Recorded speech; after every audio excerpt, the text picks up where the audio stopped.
Ces animaux ont vécu dans les régions froides pendant plus de 100 000 ans. Et puis, ils ont disparu. Aujourd'hui, les mammouths laineux refont surface.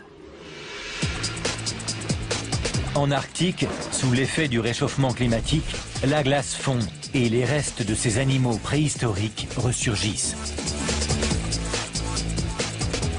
Pour les scientifiques, c'est une course contre la montre. Ils doivent mettre la main sur ces trésors avant les trafiquants.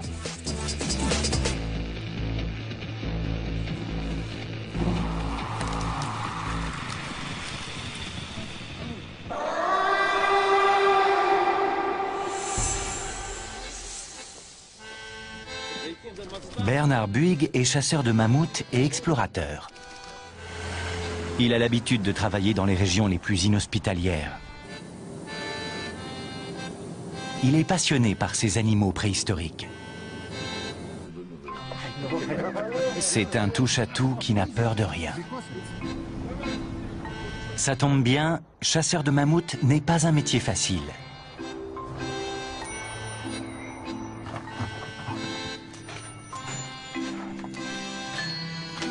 Bernard Buig vit au Pays Basque, mais son territoire, c'est la partie russe de l'Arctique. Sa base est une grotte creusée dans le permafrost. Les parois de glace assurent une température constante de moins 26 degrés.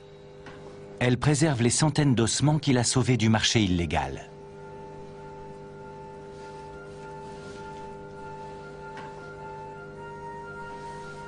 Ici, on entrepose les restes de mammouth.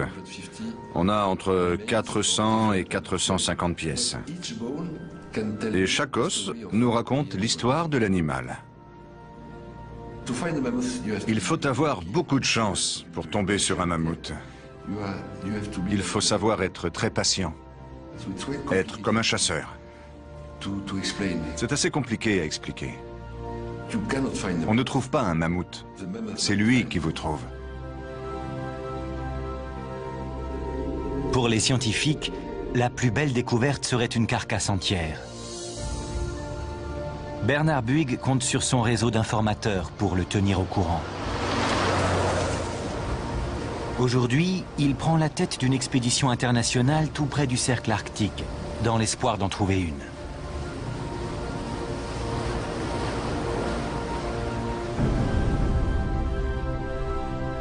Les recherches portent sur toute la Sibérie. C'est une immense région glacée où la température peut avoisiner moins 40 degrés pendant plusieurs mois d'affilée.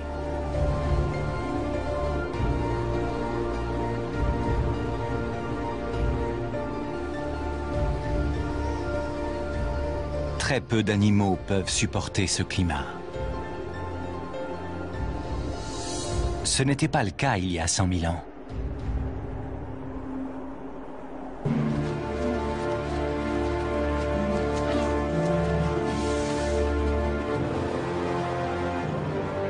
Les mammouths laineux étaient parfaitement adaptés à cet habitat et ils vivaient nombreux dans la région.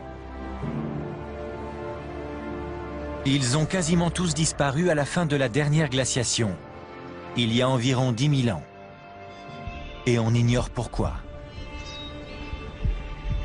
Pour seuls indices, ils ont laissé un très grand nombre de carcasses, aujourd'hui cachées sous la glace.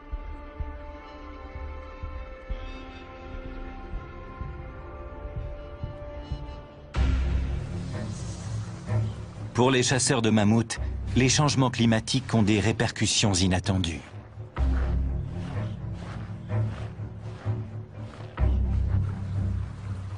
La hausse des températures fait ressurgir des ossements, des défenses et même des squelettes entiers.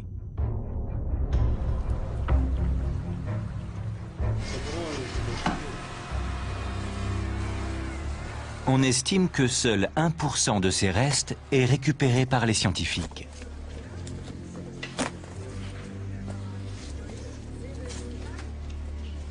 Le reste tombe entre les mains de trafiquants, qui les revendent au marché noir où les plus belles défenses peuvent se négocier autour de 75 000 € pièce.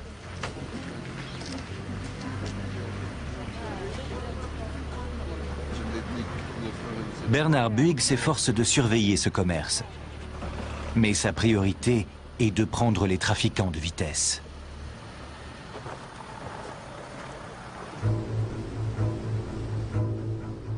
Il veut que la science puisse étudier de nouveaux ossements.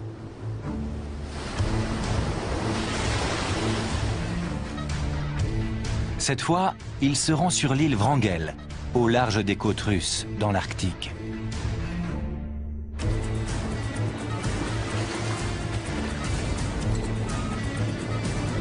Il est accompagné par 2 scientifiques qui connaissent bien les mammouths.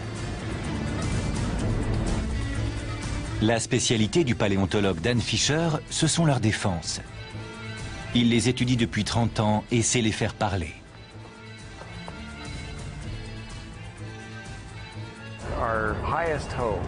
On espère avant tout retrouver de beaux spécimens de défense.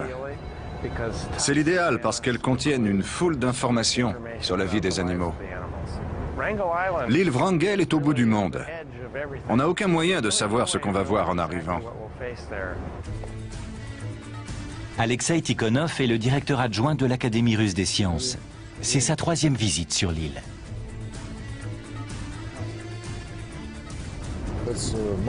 C'est un endroit fantastique, très beau, qui ne ressemble à aucun autre. Et bien sûr, on espère trouver de nouveaux mammouths. Personne ne va jamais sur cette île, il n'y a que les fous comme nous. C'est un coin super, bien sûr. Et sur la carte, on voit qu'il est loin de tout.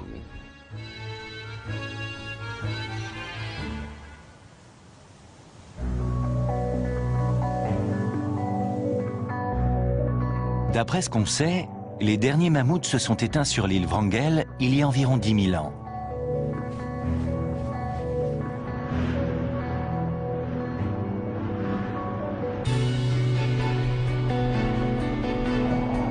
Depuis le début du XXe siècle, on retrouve ici des spécimens très beaux. De nos jours, comme les étés sont plus chauds, les découvertes pourraient être encore plus intéressantes.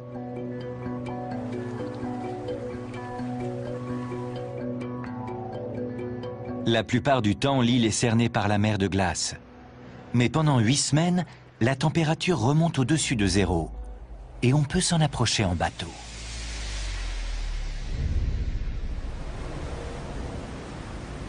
Bernard a recruté Sergueï Gorbounov. Son rôle, régler tous les problèmes que l'équipe peut rencontrer, et notamment les protéger des habitants de l'île.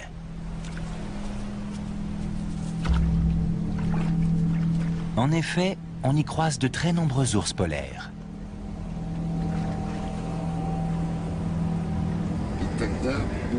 On ne peut pas accoster là parce qu'il y a des ours, c'est ça? Oui, ils sont juste là. Ils identifient un coin plus sûr et décident de descendre à terre. Le bateau reste loin de la côte. Le matériel et les hommes sont transportés en hors-bord.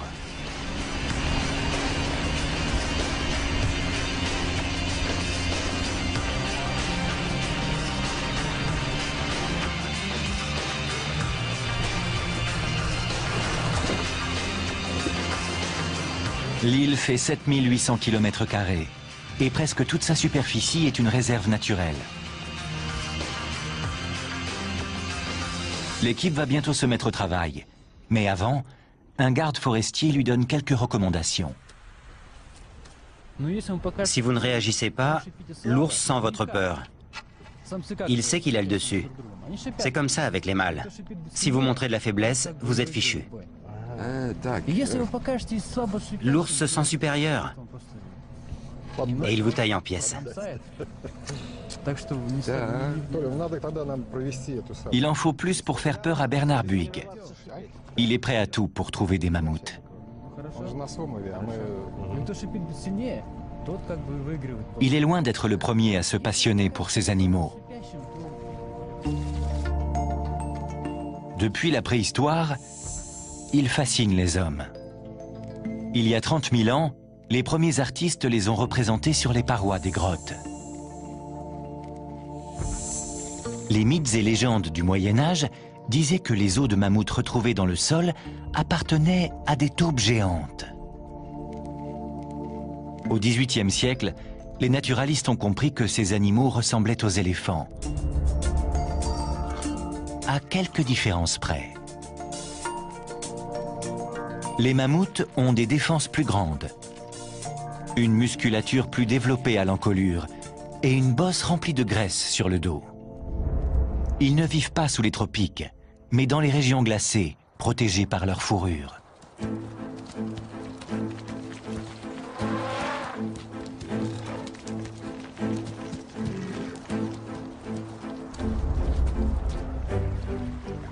L'équipe entame ses recherches sur l'île Wrangel. Je suis en train de chercher les traces de mammouth. Dan Fisher sait qu'il faut ouvrir l'œil.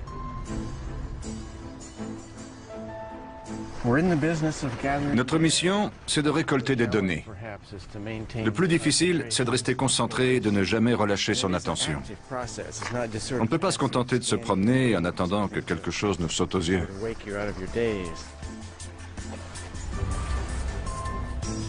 Lors des 5 premières journées, l'équipe ne trouve que des dents et quelques fragments d'eau et de défense. Une dent et un morceau de défense. Chaque trouvaille est étiquetée, répertoriée et soigneusement rangée. Pour l'instant, il n'y a rien d'exceptionnel.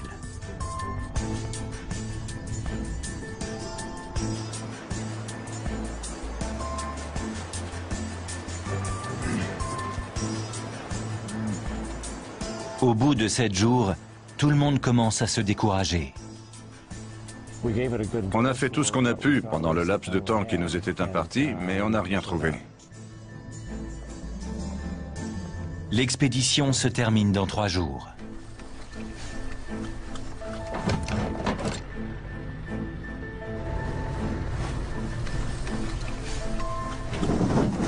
Tout à coup, le véhicule de l'équipe roule sur une bosse suspecte.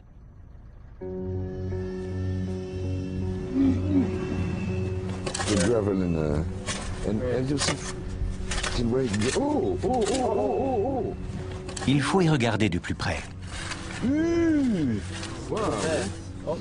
Ça va plus loin. On dirait une défense, sans doute intacte. Pour en avoir le cœur net, il faut la dégager entièrement.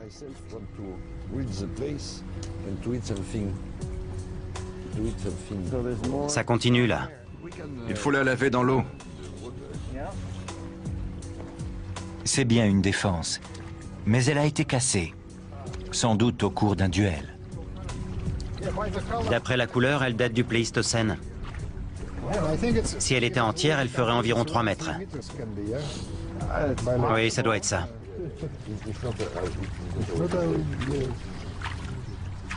Les défenses contiennent des informations que l'on ne trouve pas dans les os et les dents. Ici, on voit les différentes années.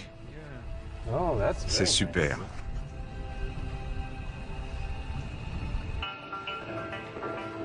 Dan Fisher emporte cette découverte dans son laboratoire de l'Université du Michigan. À l'intérieur d'une défense, il y a l'équivalent du journal de bord de l'animal avec les détails de ce qui lui est arrivé tout au long de sa vie.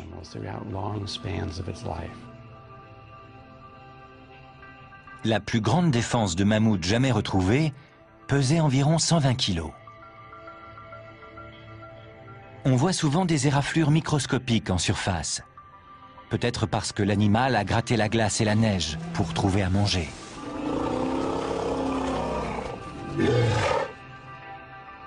Sur le dessus, il y a une zone lisse et brillante. On pense que le mammouth posait sa trompe à cet endroit.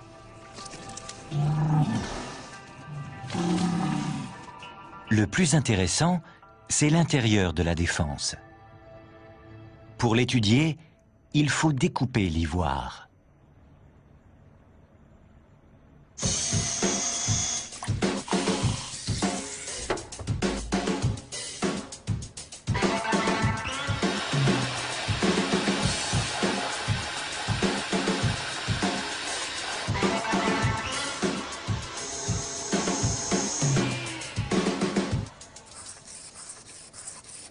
Après un polissage soigneux, des motifs apparaissent quand on projette une lumière ultraviolette.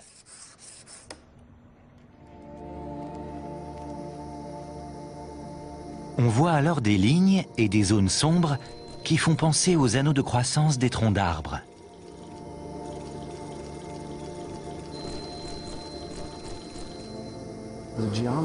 La géométrie de croissance est différente.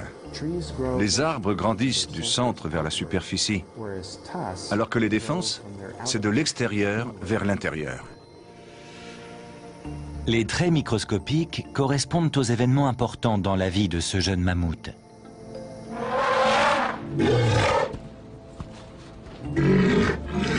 Dan Fisher sait quand il a été sevré du lait de sa mère, ou lorsqu'il a été chassé de son troupeau pour vivre tout seul comme tous les mâles.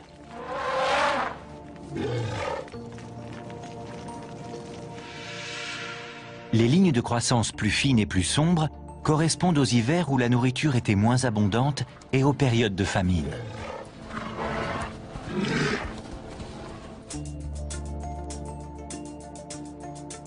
On peut aussi y lire les événements graves,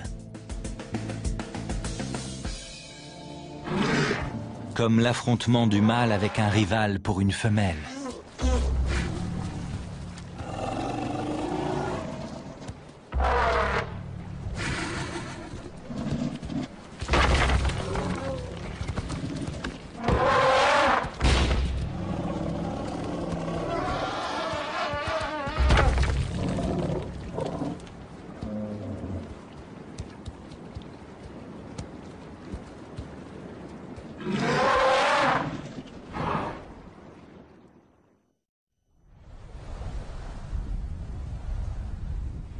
Sur l'île Wrangel, la fin de l'expédition est plus fructueuse que le début. L'équipe reprend espoir. Elle aperçoit une lueur caractéristique au loin.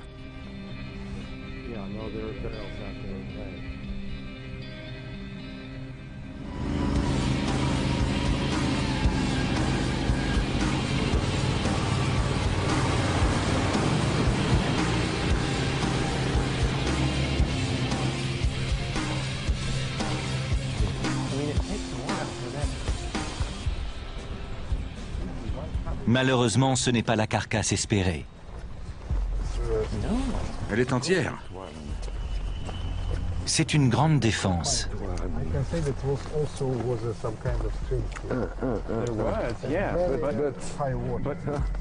Son emplacement intrigue Bernard Buig. D'où vient-elle? Il a l'impression qu'elle a été déposée par le personnel du parc naturel, peut-être pour l'empêcher de trouver une carcasse complète, plus précieuse sur le marché noir.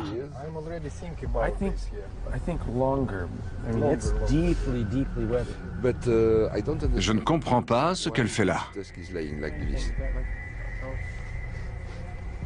La défense a aussi pu être exposée par la fonte des neiges et emportée par les ruissellements jusqu'à cette plaine.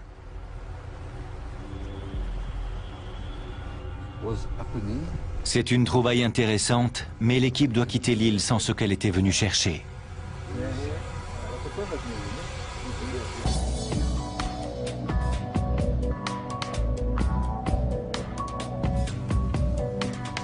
Bernard Buig prépare déjà son expédition suivante.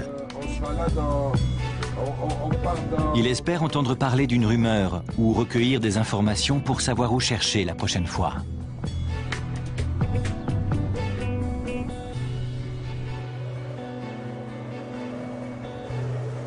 L'île Wrangel était la limite nord du territoire des mammouths.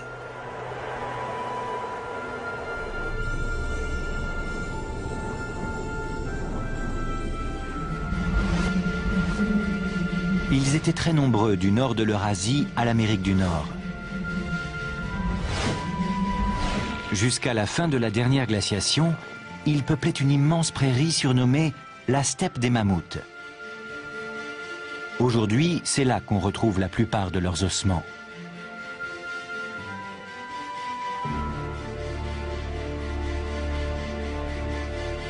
Les mammouths et les éléphants ont un ancêtre commun qui a vécu il y a 6 millions d'années. Les mammouths sont apparus dans le sud de l'Afrique.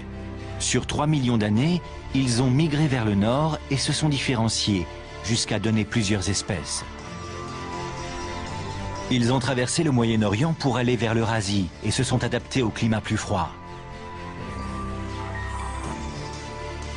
Les premiers mammouths étaient plus gros que les éléphants. Mais ensuite, leur taille a diminué jusqu'à celle des éléphants d'Asie que nous connaissons.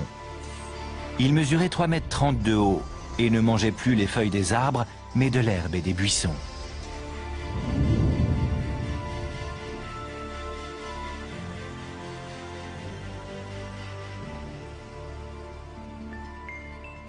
Les fossiles nous donnent seulement les grandes lignes de leur histoire.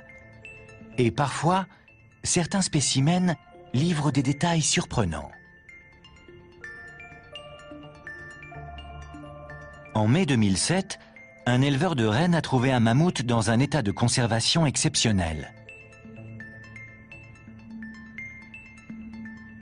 Baptisée Liuba, c'est une petite femelle qui avait 1 mois à sa mort. La glace de Sibérie a parfaitement préservé ses poils, sa chair et même ses yeux. Pour la première fois, on a pu étudier des tissus mous, comme l'appendice au bout de sa trompe, plus gros et plus agile que celui des éléphants. Il devait permettre aux mammouths d'attraper plus facilement les herbes et les broussailles. Sur les scanners, on voit que les reins de Liuba sont plus gros qu'on ne le pensait. Ils ressemblent à ceux des chameaux. Ce serait une adaptation des mammouths aux conditions plus sèches de la steppe. C'est très rare de trouver une carcasse complète. On n'en a que 6 comme Liuba. Et les autres ne sont pas aussi bien conservés.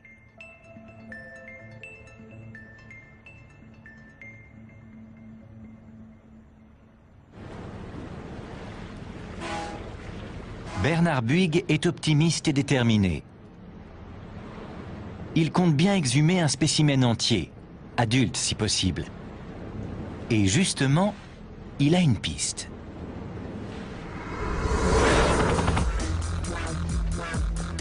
D'après un informateur, une carcasse a été repérée sur la péninsule de Yamal, dans l'ouest de la Sibérie. C'est également là que Liuba a été retrouvé. On n'a que peu de détails.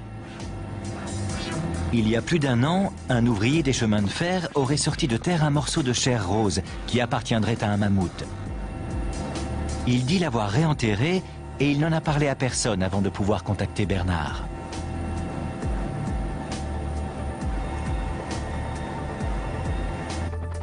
L'équipe se précipite sur place, en espérant que personne ne l'a devancé.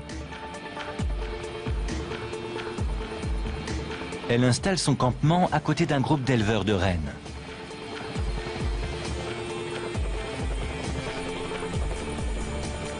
Ce sont des nomades de l'ethnie des Nénètes.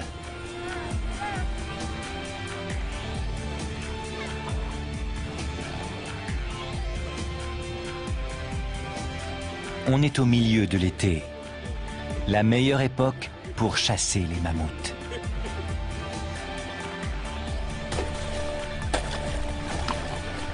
Pour les chercheurs, la douceur estivale est à double tranchant. Les trésors du sous-sol sont exposés par la fonte des neiges, mais c'est plus difficile de naviguer sur les cours d'eau à cause des blocs de glace à la dérive.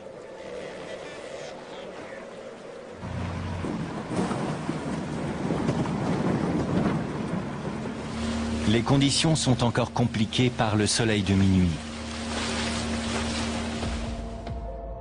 À cette latitude, il ne se couche pas en été, et pendant 6 semaines, il ne fait jamais nuit.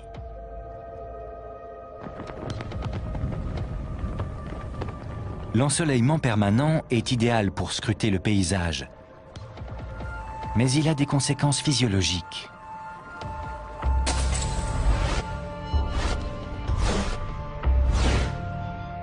Quand on n'y est pas habitué, il peut provoquer une dépression et même des troubles de la perception.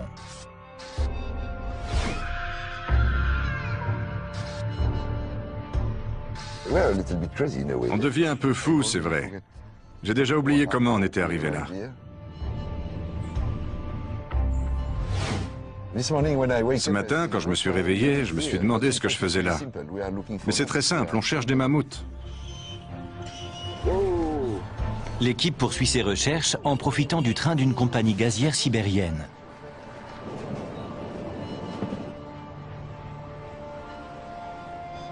Elle va inspecter la zone où on aurait trouvé la trace d'un mammouth.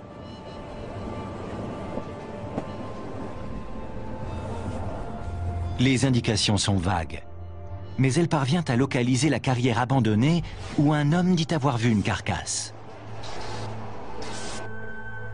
Elle a l'autorisation de l'inspecter, mais seulement pendant 3 jours. Pour cela, elle va utiliser un radar à pénétration de sol pour sonder le permafrost.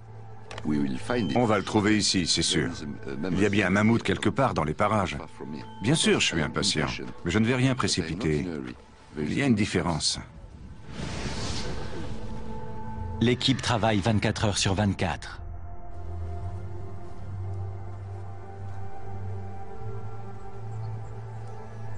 Elle a parcouru plusieurs milliers de kilomètres pour venir ici. Mais au bout de 3 jours, elle doit repartir les mains vides. Aucune trace du mammouth.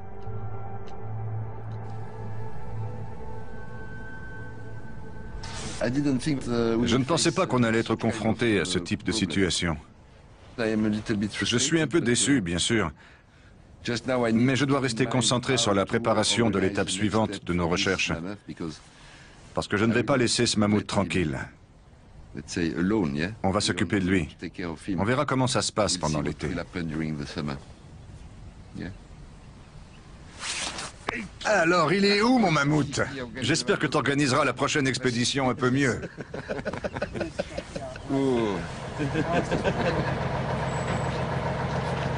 Pour l'instant, impossible de savoir s'il y a vraiment un mammouth ici, s'il est encore là, ou si des trafiquants l'ont déjà trouvé. Quoi qu'il en soit, Bernard n'a pas l'intention de baisser les bras.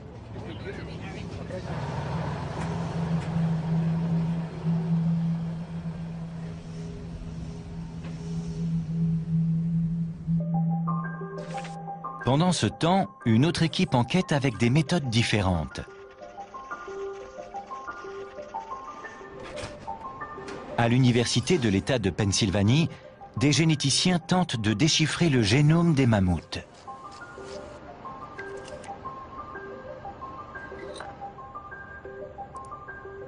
Les scientifiques ont extrait de l'ADN dans des poils et étudié le matériel génétique qui codait toutes les cellules du corps.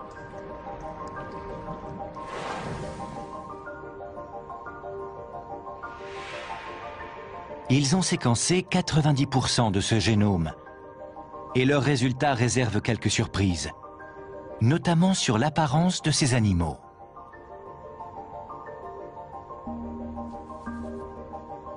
On les représente en général avec un pelage rouge foncé. Mais on a constaté que la couleur de leurs poils était déterminée par des gènes ressemblant à ceux des cheveux humains. Ils pouvaient donc être blonds, roux ou même bruns.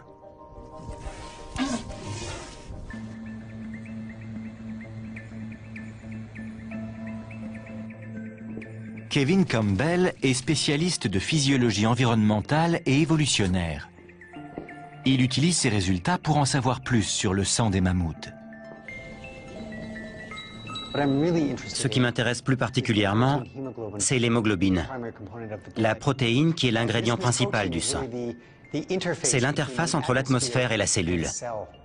Cette protéine transporte l'oxygène dans le corps.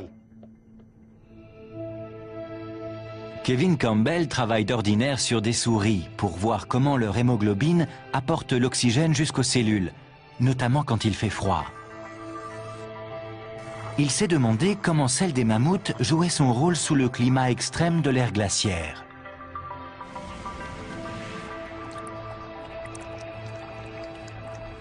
Comme le sang des carcasses retrouvées dans la glace a séché, il ne peut pas être analysé. Kevin Campbell peut en revanche utiliser leur génome pour comparer les gènes de l'hémoglobine des mammouths avec ceux des éléphants. Ensuite, il modifie l'ADN des éléphants lettre par lettre pour imiter le code des mammouths. Dans les faits, on le transforme en ADN de mammouth parfaitement fonctionnel. Ce scénario rappelle Jurassic Park. Mais ce n'est pas de la fiction. Kevin Campbell a recréé une protéine disparue depuis des millénaires. C'est une vraie protéine. C'est comme si j'étais allé il y a 43 000 ans dans une machine à remonter le temps pour faire une prise de sang au mammouth dont on a pris l'ADN. C'est exactement la même chose. C'est un voyage virtuel, dans le temps. Chez la plupart des animaux, plus il fait froid, plus la capacité du sang à fournir de l'oxygène diminue. Kevin Campbell a donc voulu voir comment se comportait l'hémoglobine du mammouth. On savait qu'il allait se passer quelque chose de passionnant. Cette protéine n'était pas comme les autres. Et quand la température a baissé, l'hémoglobine du mammouth a réussi à transporter l'oxygène plus facilement que celle des éléphants d'Asie.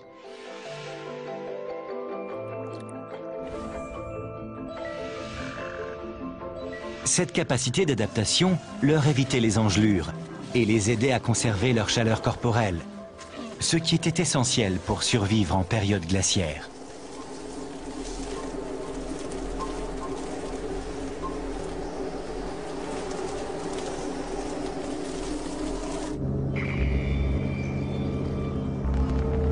Sur le terrain, Bernard Buig n'a toujours pas mis la main sur une carcasse.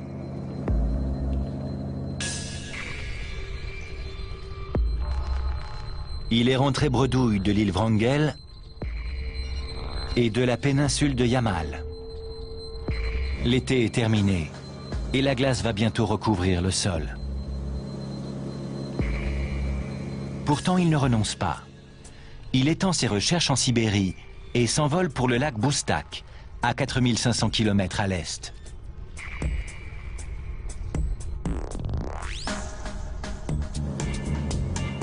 La chance va peut-être lui sourire. Un nouveau spécimen aurait été vu sur la côte arctique. Une des connaissances qui a des contacts chez les trafiquants l'a prévenu.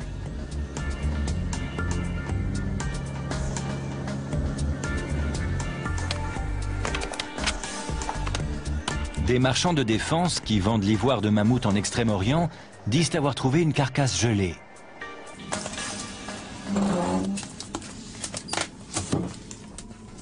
La neige rentre partout.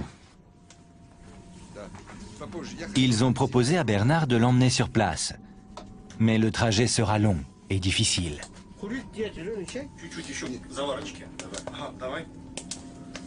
Bernard doit les croire sur parole. Les photos qu'il a vues sont en noir et blanc et assez floues. Mais elles semblent prometteuses. On espère trouver un spécimen bien précis. J'ai vu une ou deux photos. C'est un mammouth complet. Mais il a une forme inhabituelle. Il faut qu'on le voie de plus près. J'espère qu'on pourra le rapporter. Après, je demanderai à des scientifiques de l'examiner. Bernard doit s'en remettre à deux trafiquants de mammouths. Vassili Gorokov et son bras droit, Vladimir Potapov.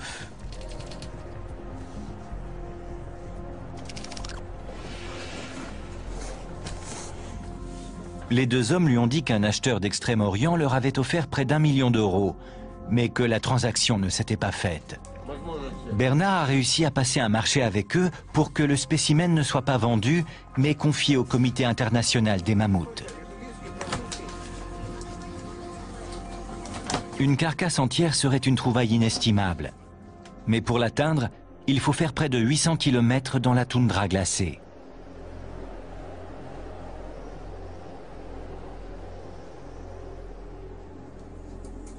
Il y a plusieurs jours de route, et l'Arctique est un milieu dangereux.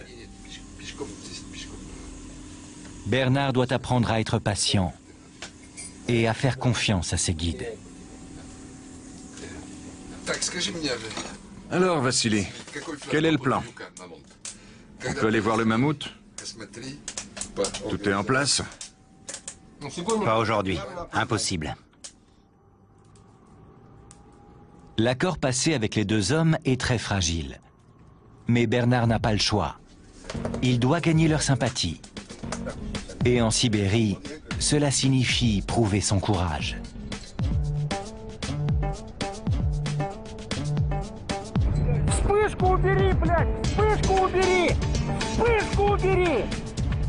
Même quand il fait moins 35.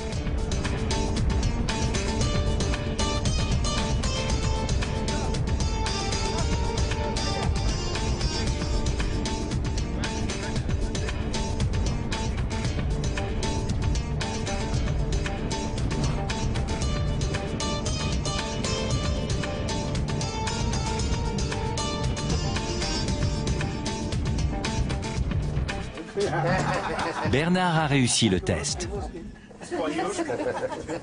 L'ambiance dans le groupe se détend.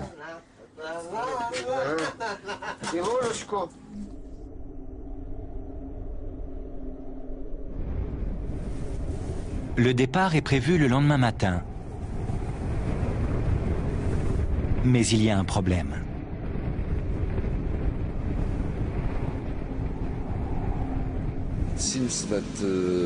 Visiblement, dans 2 jours, il va y avoir ce qu'on appelle un polgar, une tempête de neige. Ah, d'accord. Le générateur du campement fait des siennes, la température chute et la météo est menaçante. Mais les hommes prévoient toujours d'emmener Bernard voir la carcasse. Ils partiront dès demain. La météo est souvent mauvaise en Sibérie, mais les conditions actuelles sont particulièrement difficiles. Bernard est prêt à tout pour atteindre son but.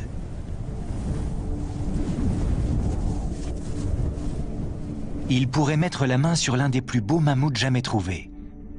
Ce serait une découverte inestimable pour la science. On pourrait peut-être faire renaître cette espèce.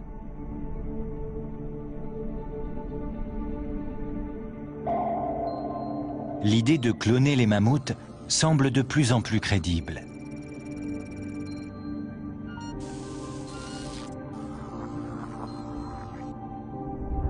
Un trésor caché dans le sous-sol de la Sibérie pourrait révolutionner les connaissances et transformer la science-fiction en réalité.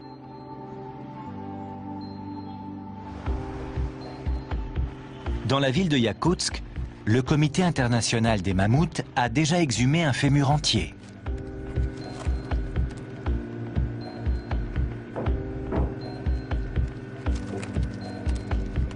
Il a été parfaitement préservé par le permafrost.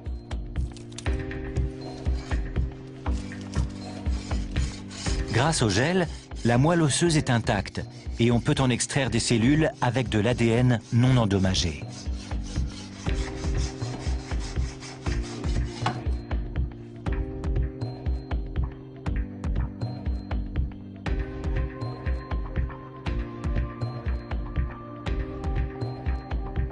La moelle va être envoyée dans un laboratoire japonais qui va tenter d'isoler des noyaux de cellules.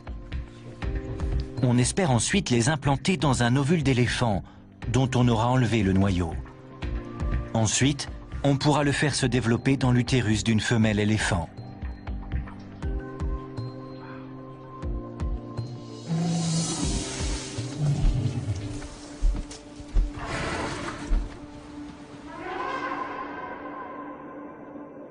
La création d'un clone soulève de nombreuses questions éthiques. Notamment, la science doit-elle faire renaître une espèce éteinte?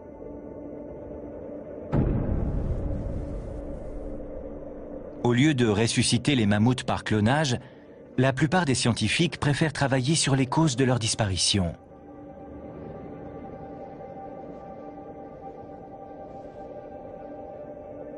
Leur extinction a coïncidé avec le réchauffement du climat à la fin de la dernière ère glaciaire. Leur habitat s'est transformé Les pluies sont revenues au nord. Les prairies sèches ont été remplacées par les plantes et les forêts de la toundra. Ils ont de plus en plus de mal à trouver à manger.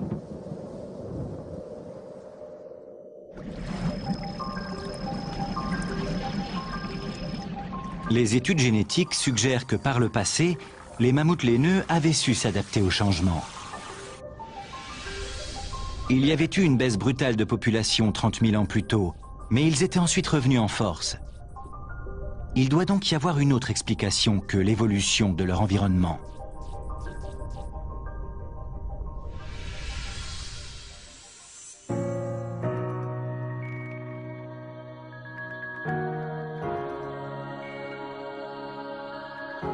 Dan Fisher pense être sur une piste.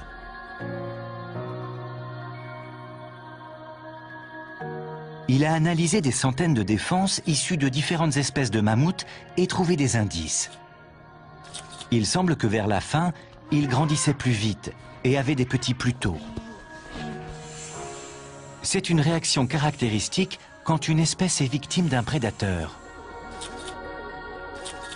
Mais il n'y avait qu'un seul groupe capable de menacer les mammouths à l'époque.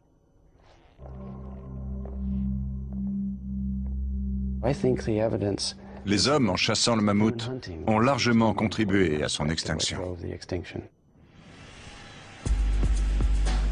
C'est une théorie crédible, mais on manque de preuves. C'est justement ce que cherche Bernard Buig en Sibérie.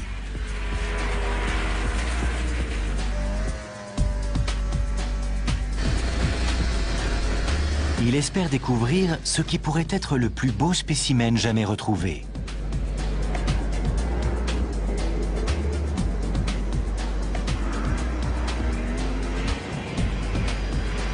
L'équipe doit être motivée. Le vent souffle à plus de 150 km/h. Les températures descendent à moins 50 degrés. Et il n'y a que du poisson cru à manger.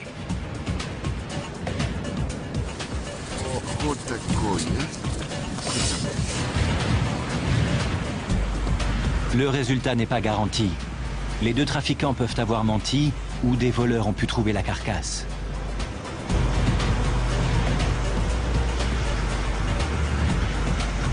Pour l'instant, Bernard ne peut que croiser les doigts.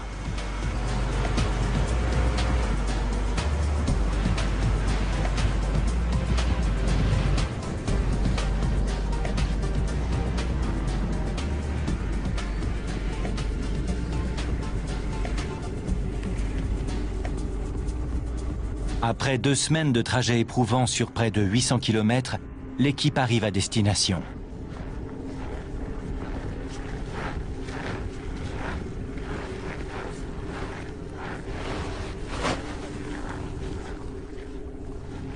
Elle est enfin dans la grotte secrète, cachée sous la glace.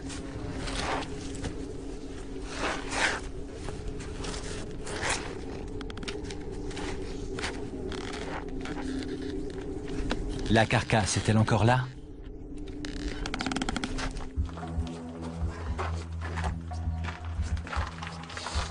О, маленький ледник. Маленький ледник.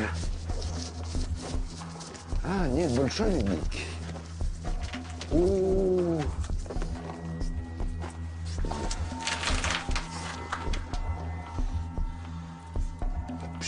Incroyable. Bernard découvre enfin le trésor. Il doit avoir 5 ou 6 ans, mais il faut le faire examiner par des scientifiques. C'est bien une carcasse entière.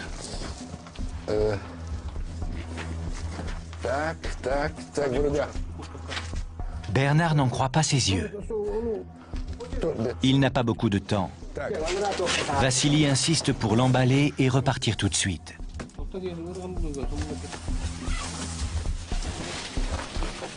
Il faut attendre une véritable analyse scientifique pour avoir plus de détails. Voyager à côté d'un mammouth, ça n'arrive pas tous les jours. Maintenant, il faut faire le trajet du retour avec la précieuse cargaison.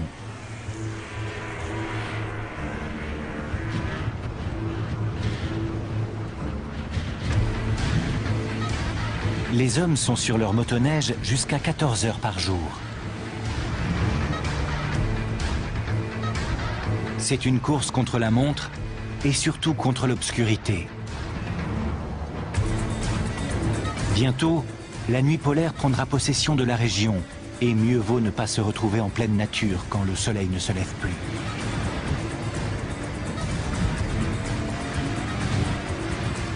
Le convoi risque aussi d'être intercepté par des voleurs.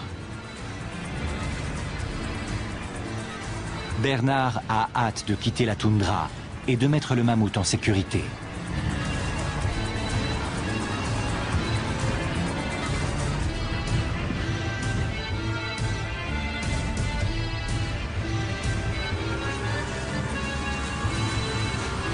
Tout le monde embarque dans un ancien avion militaire pour faire les 800 derniers kilomètres jusqu'à Yakoutsk.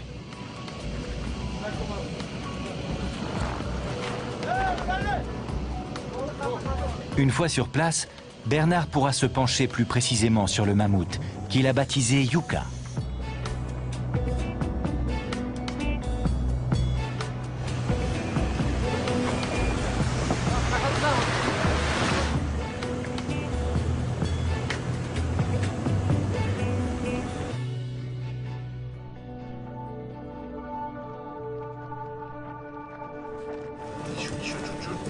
La carcasse va peut-être révéler de nouvelles informations sur l'extinction des mammouths.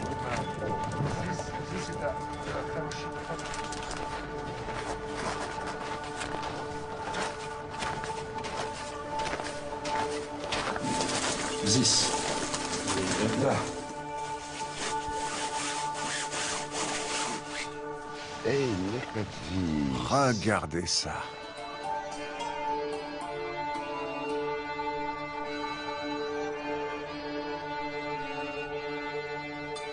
Ces longs poils.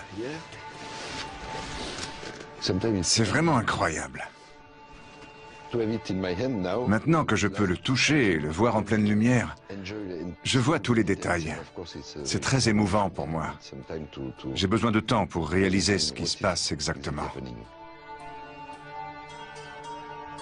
D'après sa taille, Yuka était un jeune mammouth qui n'avait pas terminé sa croissance.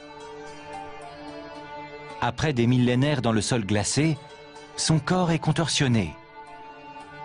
Il est sur le dos, la tête tournée sur le côté et les pattes en l'air. Ses coussinets et ses poils blonds cuivrés sont parfaitement préservés. Pourtant, il manque de grands os, ce qui explique que le corps est affaissé. On ne sait pas encore s'il s'agit d'un mâle ou d'une femelle, ni de quand date la mort. En revanche, certains signes indiquent une possible intervention humaine.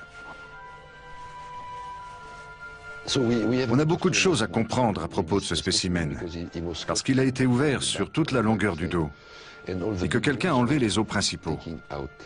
Il en reste encore certains, comme le bassin et les omoplates, mais on n'a plus les vertèbres. Le gros point d'interrogation, c'est que s'est-il passé au moment de la mort de cet animal, ou durant sa vie? Bernard Buig veut maintenant savoir si les os ont été prélevés au moment de la mort du mammouth ou plus tard. Si c'est à sa mort, cela pourrait prouver l'implication des hommes.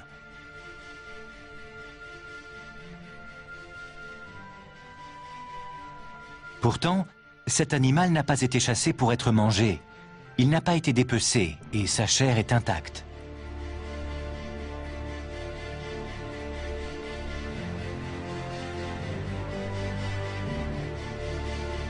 Autre hypothèse, ces os ont pu être enlevés dans le cadre d'un rituel sacré. Il pourrait aussi s'agir d'un trophée de chasse. Peut-être que les os et les défenses servaient à quelque chose à l'époque, ou que les chasseurs avaient prévu de revenir pour le découper en morceaux et n'ont pas pu.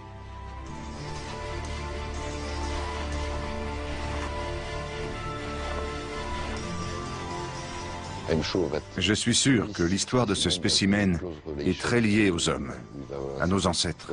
Quant à savoir quel type de lien, c'est difficile à dire pour l'instant. Mais la prochaine étape, ce sera de consulter des spécialistes, des scientifiques qui nous aideront à comprendre ce qui s'est passé. Ce jeune mammouth prénommé Yuka pourrait donc nous ouvrir de nouveaux horizons sur ces animaux impressionnants et encore méconnus.